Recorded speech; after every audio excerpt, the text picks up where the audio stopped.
Hearing Loss Live workshops, being comfortable with hearing loss. Good morning. Welcome to a new year with Hearing Loss Live. We are going to roll out a couple of different things. So we hope you will subscribe, share and like us, and then join us as we do workshops monthly. We hope that they help you. We'd love to have you in person. It will be the first Tuesday of every month at 6 p.m. Mountain Time. So adjust your time zone for whatever time zone you're in. We hope to bring, how am I going to say this? We hope to shake up the norm, okay?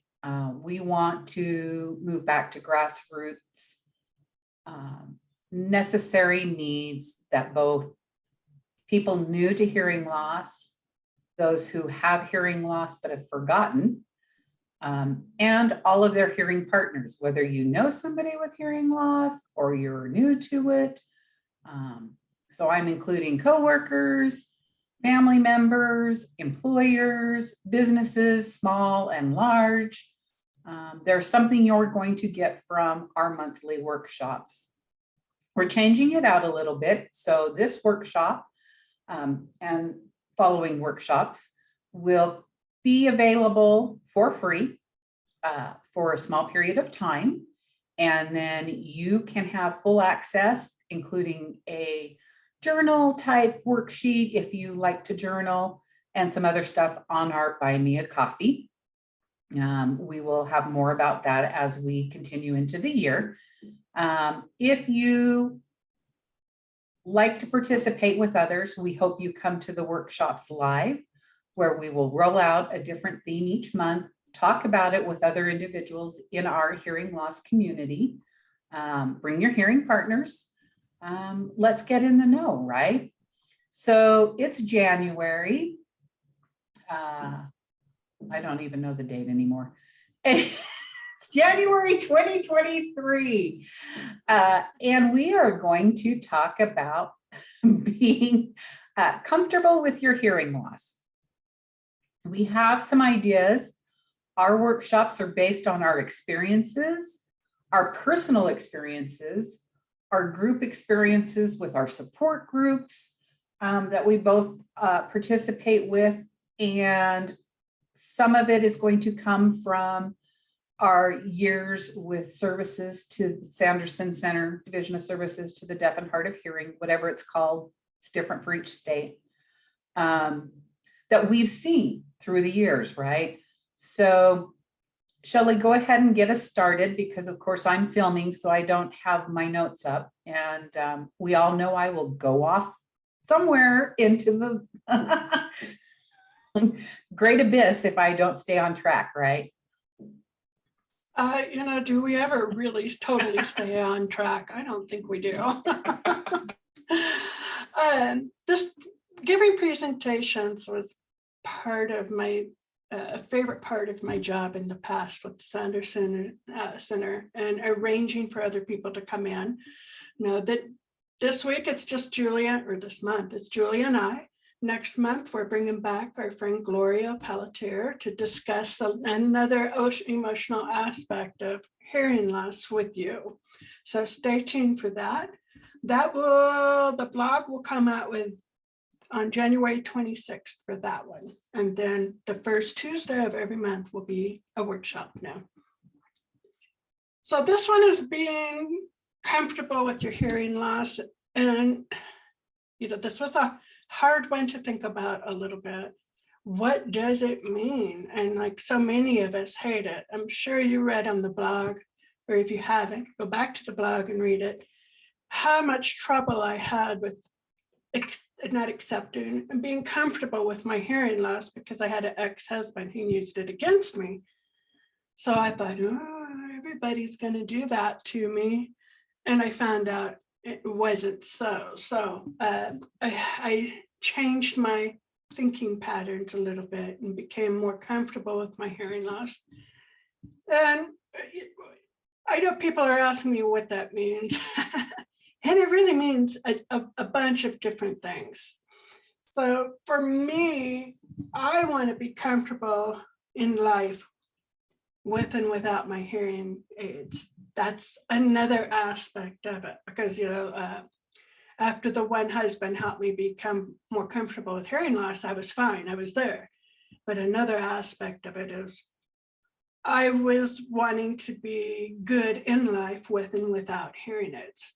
And I saw an audiologist a couple of days ago, and I went in without hearing aids, and he pulled up my audiogram, my one from over 4 years ago. He goes, "I'm really surprised you're doing as well as you are without hearing aids in right now." And I told him, I want to live life with and without my hearing devices. Now I still have some hearing left. I have a mild loss in the low tones, and I'm profound in the high tones, high frequencies. So, I want to go out in the canoe on a lake.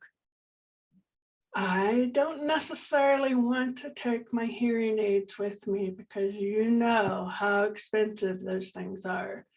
I don't want to chance hitting a rogue wave and having the canoe flip and whoop, there goes my hearing aids. And I told him while I'm skiing, I don't want to ski with my hearing aids either, because I've splattered before. Things go every which way, skis, poles, whatever. So I don't want to chance my hearing aids flying off and not being able to find them either. So this comes about because I was at a Say What Club convention in Virginia, and we went to Busch Gardens as a group. There were several of us getting ready to go on the log ride. Gotta love the log ride, but hearing aids, right? A lot of us just went ahead and took off our hearing devices and gave it to the person who doesn't ride rides, but she's willing to hold everything for us. And we had one lady who really wanted to go on the ride and be a part of the group, but she was too afraid to let go of her hearing device. It's not even like, to me, it was like, well, I didn't even have to hear on that ride. And who wants to hear me anyway? Because all I'm going to do is scream my head off, because that's what I do for fun. But she set things down, and she started to get into the log ride. And then she just picked up and kept going across, because she didn't want a chance being without hearing devices. I was like, I never want to be where I'm missing out on things because of my hearing loss. This was in 2013.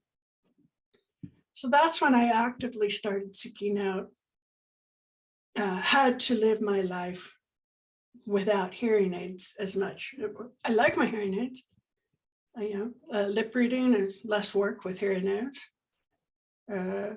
But I don't want to depend on them so much I can't function otherwise. My first real time without hearing aids was at Burning Man. Several of you know I've gone there. And one of the first things I heard, this was back in 2002, was that the powder, the dust storms, it's a fine talc powder. Even a friend dumped a vial of it in my hand at one point, and I was like, ah.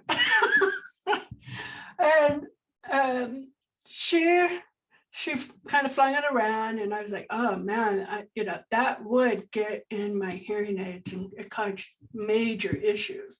So for the first time in my life in a social situation, I left my hearing aids at home. I didn't even bring them.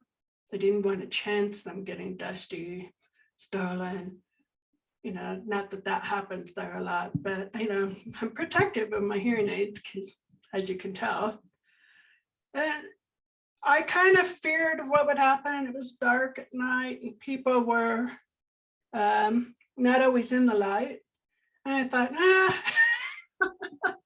and there's music in the background and all that. But I really found most people were accommodating me, and I didn't have one person get angry about repeats or anything. So I picked a really safe environment to go without my hearing aids and try things out.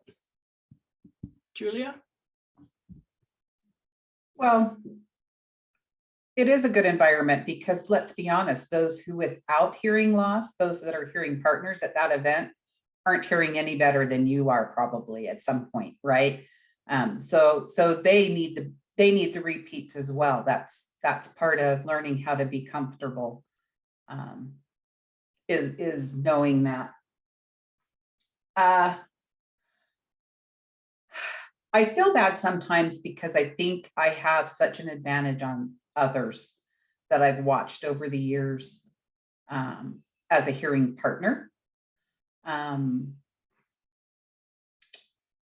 Boy, did I change the blog around a couple of times. So I think hearing partners don't know how to be comfortable because, and this isn't wrong or right, those with hearing loss don't know what they don't know, right? So how, as a hearing partner, do you know if your hearing loss partner doesn't know, communication wise and needs?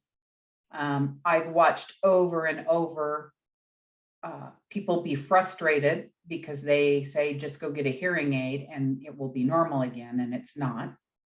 So they're not comfortable. You're not getting comfortable because the hearing aid didn't make the communication better. I think that's a knowledge, even before you have a hearing loss in your family, you need to know. Making mom go get a hearing aid is not going to help communication, or your loved one. Well, a little bit, yes, I understand that. But what hearing partners don't know is that little bit. Okay. They don't understand it at all. The hearing loss partner is not told that in the audiologist, right? They're not told that at the audiologist. I'm not trying to be negative. I'm telling just truth, right? I don't know how many times I heard, well, they got a cochlear implant and they still can't hear me. Well, what are you doing to work on that? Well, what do you mean? They got the cochlear implant. So it's very important as a hearing partner to be comfortable with what does that individual need. I have been told Denton is going to have dementia. His brain's going to change sound, maybe. He's going to isolate. Well, have him come talk to me. I'll convince him he can get hearing aids. The man doesn't want hearing aids. He hears just fine with his Bluetooth. Maybe now that they're over the counter and he decides to get an audiology appointment, maybe we'll try that. His hearing is not moderate. It's not progressive. It's from years and years of loud noises. It at some point might get worse. He is 73 years old. But what he wants to hear, he hears, right? If I didn't know what I know about hearing loss and the rules of communication, I guarantee we would be at each other daily, right?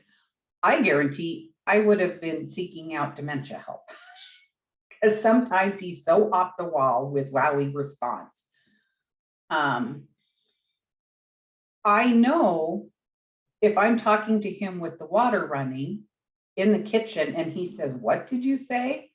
I don't get the right to be angry, right? I'm not facing him. I'm not in the same room. Odds are the conversation isn't even that important. So knowing to be comfortable when and if has allowed us to take some of that anger factor and notch it down. Does that make sense? And if he wants hearing aids and wants to go to the audiologist, we'll go together. We'll take a list. We do that already with other doctors, you know. I'm comfortable with that. But how do we get hearing partners to understand what you do to be comfortable with your hearing aids or not, is not our choice. It's not up for us. I mean, I gotta think a little bit because I'm trying to come up with, if you're not talking about it, you're never going to be comfortable, I think is what I'm trying to get at.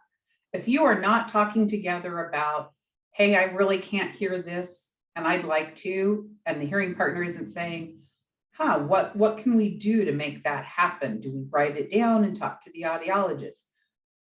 Does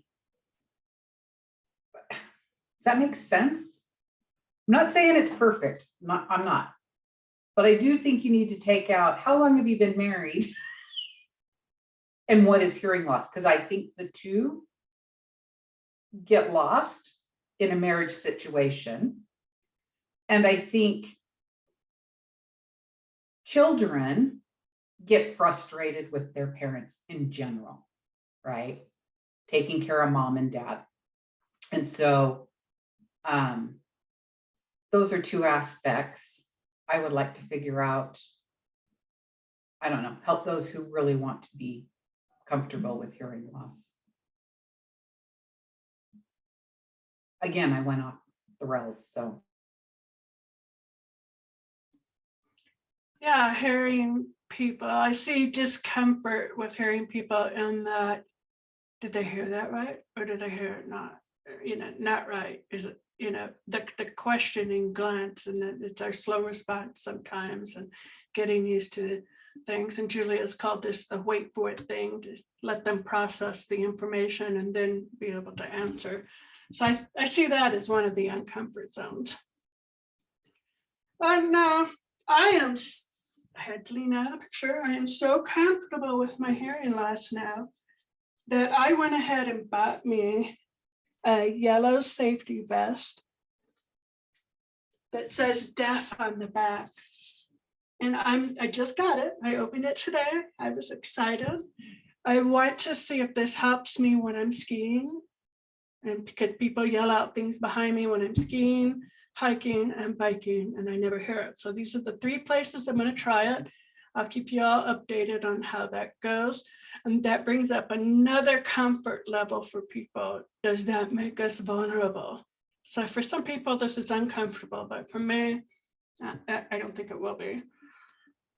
Does being comfortable with hearing loss mean that we're always comfortable with hearing loss? Oh, no. I don't care how experienced I am and how educated I am. I'm going to run into a situation that's entirely new and I have to figure out again. And there's frustration right there. So sometimes we're uncomfortable. I'm not uncomfortable with my hearing loss so much. I'm uncomfortable with the situations that come along. Sometimes I'm going to be too tired and I'm not going to deal with it right. And that's uncomfortable later on too. So there's always something that's going to come up.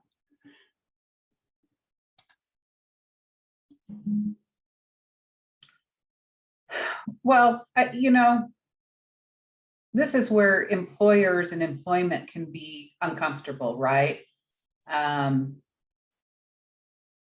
some of their uncomfort can happen by they don't really understand hearing loss.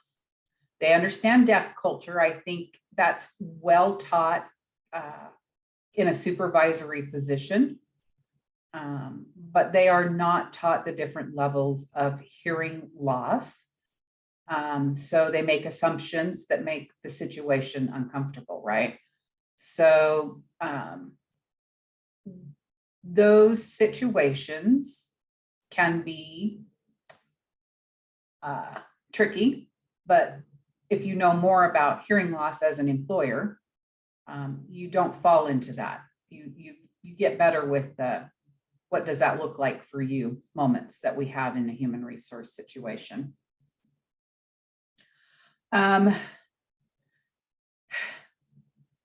Being comfortable doesn't mean you accept your hearing loss all the time, does it?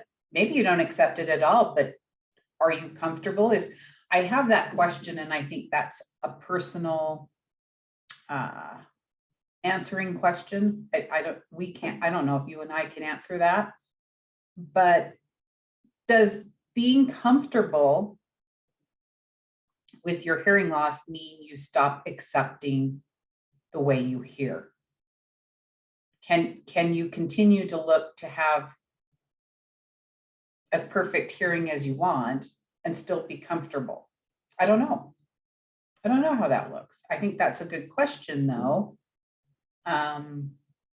Because I don't think you need to stop looking for or investing in whatever you want to for your hearing loss.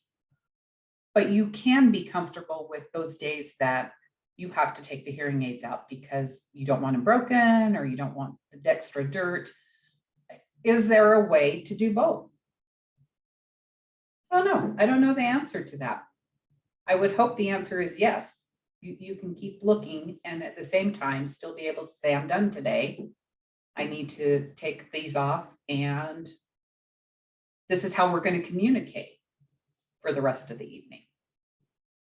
That makes sense? I don't know. I've been thinking that question through a lot this week.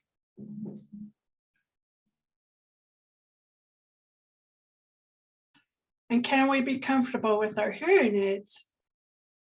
Because I've worn 5 different brands of hearing aids, and I've done well wearing all of them, except with this last brand that I've had.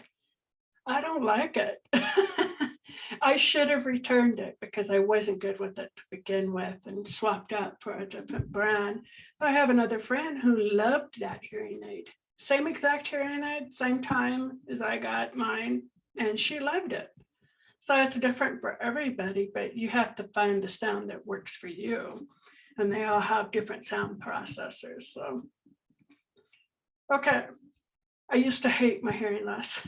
You read that in the blog. I hated being between the worlds. I was not hearing, I was not deaf, and I had no place to go, I felt like, but I did. I started hanging out with the tribe and joined the Say What Club again, and the local HLAA chapter and our hard hearing program in Utah has been a very good program. So I learned a lot there and I found my place again. And I learned and I kept learning, and it became a mission of mine. It's a passion to help other people with hearing loss now.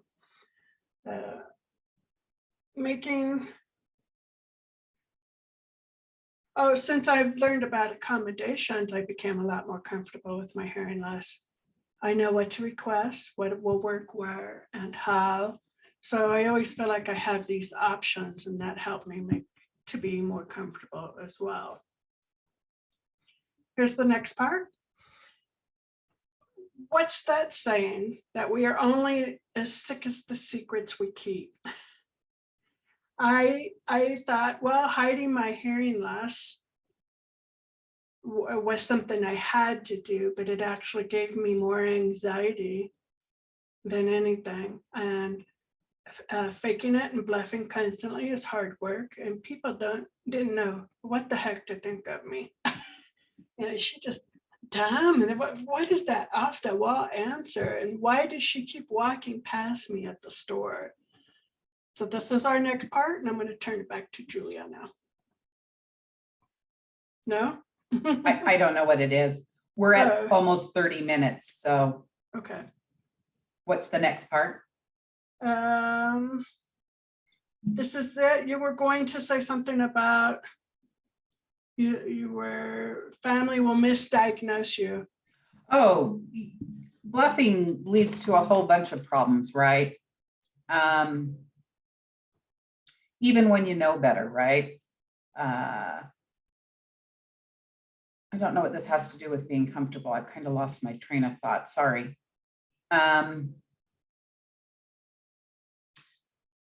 When you don't involve your family with your hearing loss, you're going to have all sorts of mistakes happen.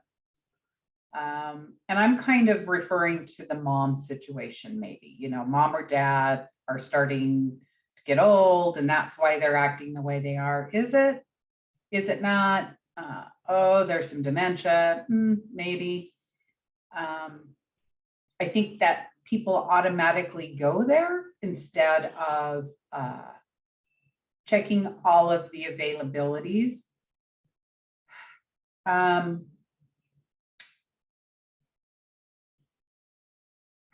I totally lost my train of thought. Sorry. That's okay. This was the last part. And, you know, I think what she was trying to say is we get misdiagnosed all the time when we're not upfront about hearing loss. When we're not comfortable enough with our hearing loss to talk about it, we're most likely not going to be proactive about our hearing loss and being upfront about it and our communication needs. And it's so much easier when we can do that. That's pretty much our end message right there.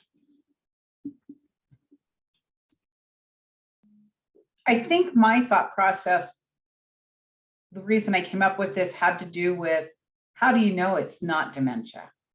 How do you understand hearing loss better? I got lucky, right? I've been involved with Hearing Loss Association of America for over 20 years. And even knowing what I know, I still thought my husband was having senility, not hearing loss, right? So how do we get people before the hearing loss hits the family to understand the difference? How to look for the signs. Are they isolating? Are their friends calling and saying, well, something's wrong and not right? But you're seeing something different because maybe you have a better communication style. Those are all keys that I think people don't understand. How do we train doctors on that? Just your family physician to understand that, because I don't think they understand it either. So get in the know before you need to, I think is really important. I just don't know how to get hearing partners to get more involved before the hearing loss. That reach really needs to happen. That was my thought. Okay, we're going to tie this up. And, you know, during our live workshop, we would have a lot more participation and questions and ideas coming out. We really think the live workshops are the way to go if you can plan them for the first Tuesday of every month. Check our website, register for it.